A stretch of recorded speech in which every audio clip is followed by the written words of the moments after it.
name is Beston. I live in Cape Town. Also, I do delivery. Interbet helped me to realize my dreams.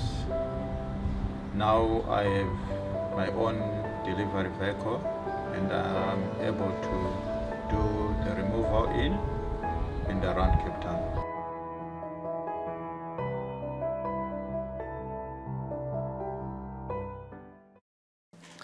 Hi and welcome to all the viewers joining us for this preview. It is for the Wednesday meeting racing at Hollywoodbets Greyville on the poly track. The first race 12:25 over 1,000 meters.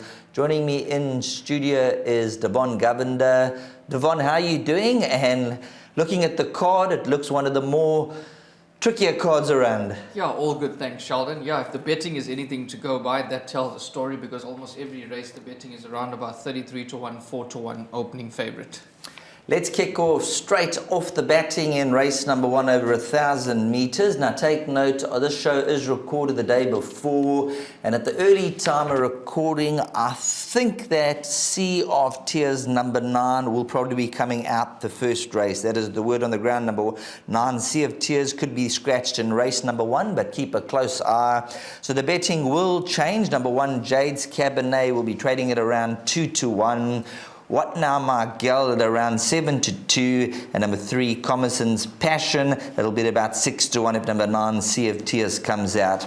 Devon, looking at race number 1, let's start off with my first selection. I'm going to go number 3, Commerson's Passion from the Corey Lensley stable.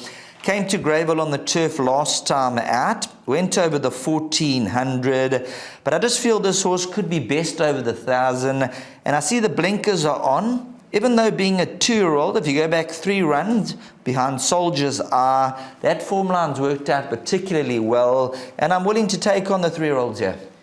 I'm in full agreement with you. I don't have a strong first selection in this race, but I do believe that this is one of the principal contenders, and I'll tell you why. This horse shows a lot of speed up in the high felt. I've had a good look at those reruns, and I just think that the thought process behind this is let's put the horse on the poly track. It's got a reasonable draw, and I wouldn't be surprised to see if this horse darts to the front and plays the catch me if you can tactics.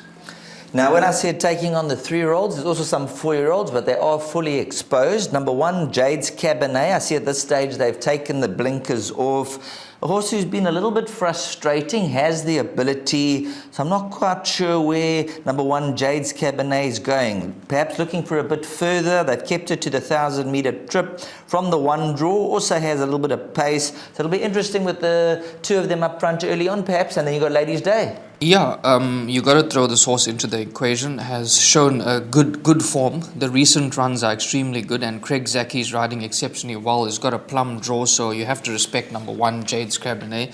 And then also a very interesting horse, number 6, What Now My Girl, from the Harold Crawford and Michelle Ricks yard. There was a lot of betting support in the last run. Only finished 2.9 lengths behind She Can on that occasion, but now this is the poly track. So I'll just keep a close eye on number 6, What Now My Girl. That will probably be there in the firing line, but I think 1, 3 and 6 could be the horses to keep an eye on. Just talking about What Now My Girl, hunting trip, the form line is there, so if you can reproduce that type of run, definitely worth throwing in. But all we can say in race number 1, keep a very close eye on the betting activity closer to race time, and 12:25, race number 1.